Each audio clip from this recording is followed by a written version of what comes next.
Our scripture today makes us ask the real question: who is the Messiah? Now, in the Christian community, there's a lot of words we just throw around and we assume that people are going to know what that means. Messiah is one of them.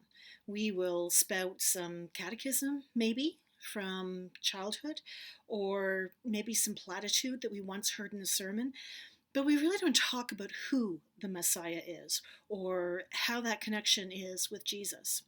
We just know the stories in Luke and Matthew, stories that we've actually combined into one story. So we don't even follow the through line of either the theology of Luke or of Matthew. We just kind of mush it all together. But who the Messiah is profoundly important for how we understand the context of Jesus and his followers in the first centuries. Before we even get into that, we need to back up a little bit, about 200 years worth in the Hebrew culture. Now, if you were ever to talk to a Jewish person, they would have all sorts of ideas about what the Messiah is supposed to be, who it's supposed to be, whether the Messiah even exists, whether it's just a reference to an age as opposed to an actual person. But the one thing they will be completely consistent about is that Jesus was not the Messiah. They are still waiting for the Messiah. So how do we as Christians navigate the relationship we have with our Abrahamic family? The Muslims and the Jews are very, very definitive that Jesus is not the Messiah. So what were they looking at? What informs that? Why do we have such a different version of things? As I said, we have to go back 200 years. And what was going on about roughly 200 years before Jesus was born was a rebellion against the Greeks that held Israel territory. Now, Israel itself had no military benefit, had no financial benefit. It was not a land rich in resources. It was actually a land rich in fish, which is why if we follow the through line, the constellation Pisces was identified with Galilee and Jerusalem, which is one of the assumed processes by which the wise ones decided that the Messiah, the Savior, is going to be born in Jerusalem, because they saw it in the constellation of Pisces. That's one of the prevailing theories about how the wise ones came out of potentially the Zoroastrian faith, although that might be a chicken and egg thing. We don't know which one comes first. But anyway, Israel itself, Judea itself, Palestine as the Romans called it, had no actual strategic value except as a land bridge between essentially North Asia and Africa. So that was why they were there. The Romans didn't really care a whole lot. So when the Hasmoneans asked the Romans to come in and help them govern and have some peace, then it didn't matter much to the Romans how they did that, as long as they had access to the land. So we get into the Herods and the other families and the short-lived Hasmonean dynasty and all sorts of history there, which is also part of the rebellion and the Maccabees brothers and Hanukkah and all of that story for our Hebrew brothers and sisters, our Hebrew siblings.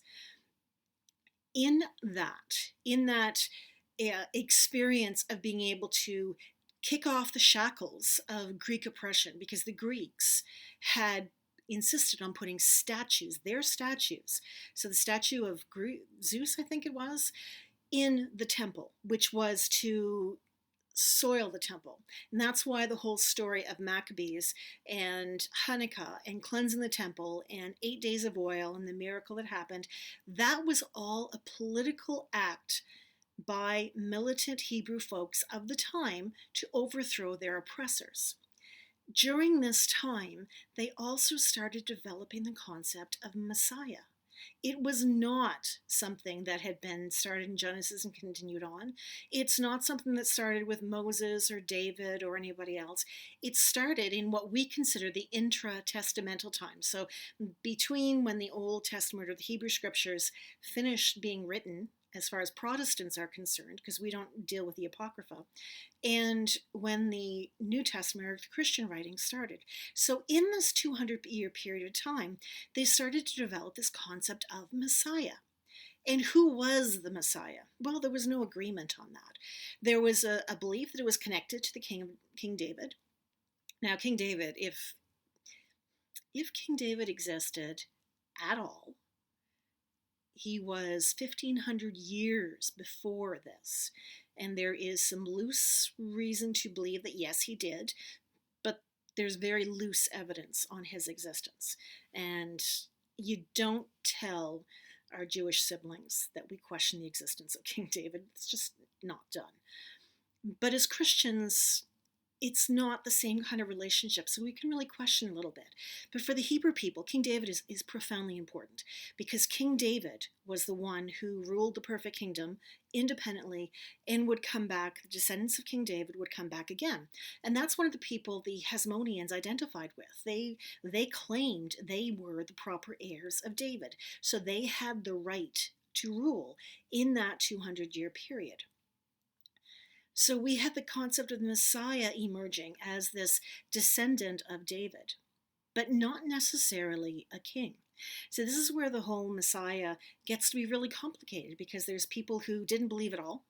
There's people who completely accepted the Messiah was coming at the end of times, and the world to come would be called the Messianic Age. There were people who believed the Messiah was going to be a military leader, going to fight the Romans and restore Israel's glory. There were people who believed that there was going to be multiple messiahs. It wasn't just going to be one. It was going to be Messiah and maybe some fellows or maybe children of, but it was a whole group of people.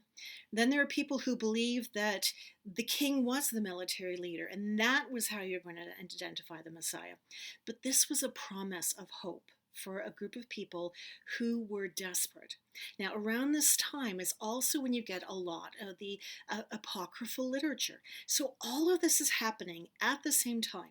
The apocryphal literature, the creation of the Messiah, the wish to get rid of the Romans, the Hasmonean dynasty, the Maccabees rebellion, all of it influences how the earlier followers of Jesus would have seen him. So when he turns to his followers and says, "Who do you say I am?" that is a profoundly important question. It's a political question. It's a spiritual question. It's not an easy answer. And the apostles respond as we expect. Some say you are Elijah returned. Now, Elijah is the only character, the only one in the Bible who ascended. So there is no recollection, there's no reference to Elijah actually dying. The promise was always Elijah was the greatest prophet, that he was going to come back and he would help the people into the new age. That's still an expectation. One of my favorite things about visiting friends during Passover is that they always have a seat for Elijah, and they always leave the door open just in case he comes back during their celebration, during their Seder, so that they can welcome the new age, the new Messianic age. So that was one of their things. Another said John the Baptist, come back from the dead. It was not unheard of in that day and age that people really believed you could come back from the dead. It was all the mythology. The gods of various lands, remember, they influenced each other, believed he could come back. And Jesus was the teacher that picked up after John the Baptist. Now, again, Luke, we have them as family. Matthew, we don't have any recollection of that. But that was one of the things that Herod Antipas was so scared of, is that Jesus was actually John the Baptist come back to life. Then we have others, claims, Moses and Isaiah, Jeremiah, a number of others, but all of them, most of them, connected with Jesus being a prophet. And a prophet is not someone who predicts the future, but a prophet is a teacher, the one who sheds the light on the problems, the one who is willing to stand up and identify what needs to be changed, even in the face of a whole lot of political and military leadership that doesn't want to change anything because they like their power. So the question of who are you is loaded. We throw around this word today, but they would never have thrown around that word 2,000 years ago because they wanted to see who this was. And we have Peter standing up, which I think is one of the ironies of all, because Peter's the one that denied him. Peter's the one that always was making comments. In fact, James and John were not that far behind, making comments about, I'll be with you in glory, and can we be at your right and left hand? And they never seemed to get it in the time. But for this one moment, we have clarity with Peter, that he recognizes that Jesus is the Messiah. But what does that mean to Peter? We really don't know. There's good indication that the disciples believed in the military leader who was going to take out the Romans. There's also good idea that he was the king, the new one who's going to sit on the throne. So maybe they were part of the messianic belief that the king-warrior combination, and Jesus was that person. We don't know. But for a moment, they identified, and Jesus said, you're right. And then he said, don't tell anybody. That has always confused scholars when you put it in context, because here's Jesus with a mission, going to tell whoever, teach whoever about the love of God and the new kingdom and everything that we understand to be the promise. But he tells these followers of his closest buddies, don't tell anybody.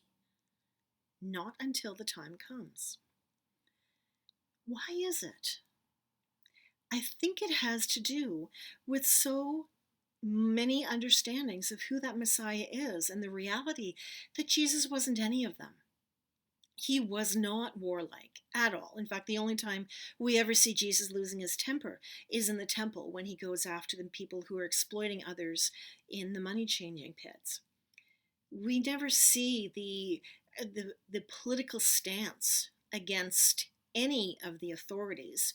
We do see a very humble Jesus on Maundy, Thursday, and into Good Friday, where he just stands before the government and doesn't say anything, or says very few words, depending on which version of the gospel you look at.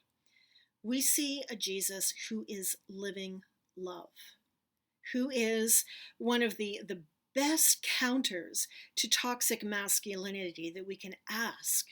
He cried openly. He loved his friends. He would share meals with anybody. I think he even joked and laughed with people. That's the humanness. In fact, the last couple of weeks, we've talked about Jesus where we focus too much on the spirituality, not enough on his humanity. So when we look at his humanity, that is the Jesus that he wanted to show us. That's who it is in the Gospels. Who is the Messiah? Who do they say I am? 2,000 years later, we're still having to pick up the pieces, trying to figure out how to identify who this person is. And I think one of the most helpful journeys that anybody can be on in this year, in the 21st century, is the understanding that to follow Jesus does not mean you have to adhere to the rules of institutional Christianity, but it does mean you have to follow the love of others, the acceptance of others, the want for others to have a good life, that everything we have in abundance is our responsibility to share. If we have that abundance, if we're the ones needing to share, that we step up and take what is ours, what is offered. Doesn't mean we have to follow rules or attend worship, and that's really, really hard, especially for the old guard to hear and understand, because they were taught a different way of looking at Jesus, one who was practically untouchable. But now, in this day and age, we have to look at the Jesus we can touch, the Jesus who turned everything on its head, including who is the Messiah. Jesus might today still not want us telling anybody who is the Messiah or that he is the Messiah if we're going to adhere to some really rigid or strict understandings of what that can be. If, however, we are prepared to look at the more gentle part of Jesus, the one who was all for political change, the social justice Jesus, the one who did not pass by, even when he wanted to sometimes when children were hurting. That is the Jesus that anybody can access. And then the question of who do they say I am? Maybe then the answer is not a bunch of titles, but the one who came to teach us how to do things differently. That message is just as vital today as it has ever been.